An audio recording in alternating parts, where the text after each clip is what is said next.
സ്വന്തം ഭാവത്തിനനുസരിച്ച് ഓരോ ജീവൻ്റെയും ശ്രദ്ധ സത്വ രജോ തമോ ഗുണപ്രധാനമായി മൂന്നായി വേർതിരിയുന്നു.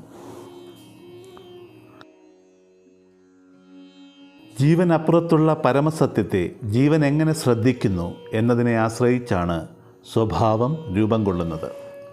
ആര് എന്ത് വിശ്വസിക്കുന്നുവോ അവൻ അതായി മാറുന്നു.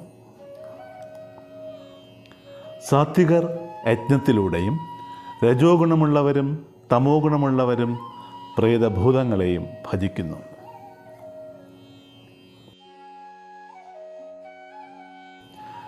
ശാസ്ത്രത്തെ ശ്രദ്ധിക്കാതെ ഘോര തപസ്സനുഷ്ഠിക്കുന്നവർ, സർവ്വതും താനെന്ന അഹന്തയുള്ളവർ, കാമരാഗങ്ങളാൽ ബലം നടിക്കുന്നവർ, കർക്കശവ്രതങ്ങളിലൂടെ സ്വയം തളർത്തുന്നവരും, പഞ്ചഭൂതങ്ങളെയും പരമാത്മാവായ എന്നെയും ക്ഷീണിപ്പിക്കുന്നവർ, ഇവരെല്ലാം ആസുര ശ്രദ്ധയിൽ ഉറച്ചവരാണ്.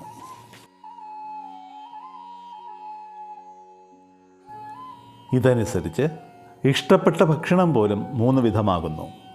ആയുസ്, മനോബലം, ആരോഗ്യം, ചിത്തസുഖം, ഇന്ദ്രിയപ്രീതി തുടങ്ങിയവ വളർത്തുന്ന മൃദുവായ പഴക്കമില്ലാത്ത ആഹാരം സാത്വികന്മാർക്കും, കവർപ്പും പുളിയും അമ്ലതീക്ഷ്ണതയുമുള്ള എരിവും ദേഹത്തിന് രൂക്ഷമായ ചൂടുണ്ടാക്കുന്നതുമായ ആഹാരം രാജസശ്രദ്ധയുള്ളവർക്കും, പഴകിയതും ദുർഗന്ധമുള്ളതും രസം നഷ്ടപ്പെട്ടതും ഉച്ഛിഷ്ടമായതും അശുദ്ധമായതും ആയ ആഹാരം തമോ ഗുണികൾക്കും പ്രിയങ്കരമാകുന്നു.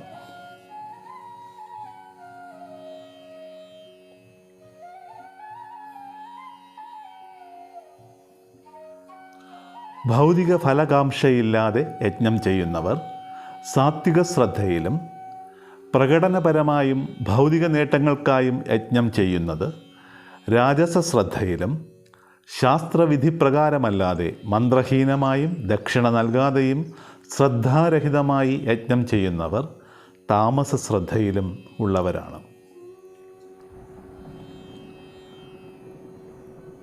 ദേവന്മാർ, ദ്വിജർ, ജ്ഞാനികൾ എന്നിവരെ പൂജിക്കുക, ദേഹം ശുചിയാക്കുക, നിഷ്കളങ്കമായി പെരുമാറുക, ബ്രഹ്മചര്യം, അഹിംസ എന്നിവ ശരീരത്താൽ ചെയ്യുന്ന തപസ്സുകളാണ്.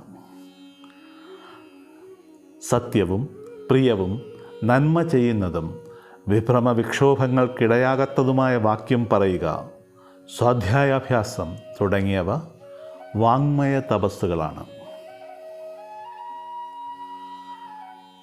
മനഃപ്രസാദം, സൗമ്യത്വം, മൗനം, ആത്മനിഗ്രഹം, ഭാവസംശുദ്ധി എന്നിവ മാനസികമായ തപസ്സുകളാണ്.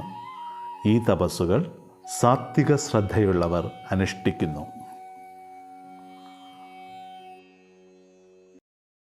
സത്കാരം, മാനം, പൂജ എന്നിവ ലഭിക്കാനും ധാർമ്മികനാണെന്ന് കാട്ടാനും ആചരിക്കപ്പെടുന്ന തപസ് രാജസവും, ഭൗതികമോഹം വഴി ആത്മാവിനെ പീഡിപ്പിച്ച് മറ്റുള്ളവരെ നശിപ്പിക്കുന്നതിന് വേണ്ടി ചെയ്യുന്ന തപസ് താമസമെന്നും അറിയുക.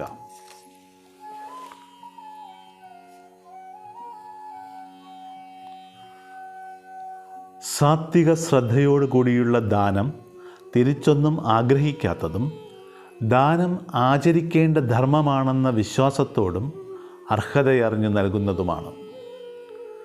പ്രത്യുപകാരാർത്ഥം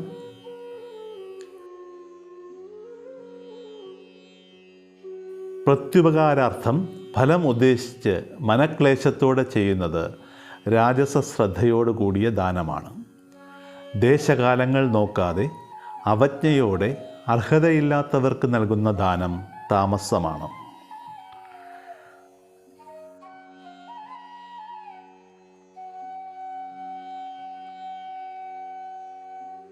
യജ്ഞം, ദാനം, തപസ് തുടങ്ങിയ കർമ്മങ്ങൾ ഓം എന്ന പ്രണവം ഉറക്കെ ഉച്ചരിച്ചുകൊണ്ട് വേണം ചെയ്യേണ്ടത്. തത് എന്ന വാക്ക് ഉച്ചരിക്കുന്നവർ ഭൗതിക ചിന്ത ഉപേക്ഷിച്ച് മോക്ഷകാംക്ഷികളായി വിവിധ ക്രിയകൾ അനുഷ്ഠിക്കുന്നു. സത് എന്ന വാക്ക് കേവലബോധമാണ് ബ്രഹ്മമെന്ന് ഓർമ്മിപ്പിച്ച് നിസ്സംഗതയോടെ കർമ്മം ചെയ്യാൻ പ്രേരിപ്പിക്കുന്നു.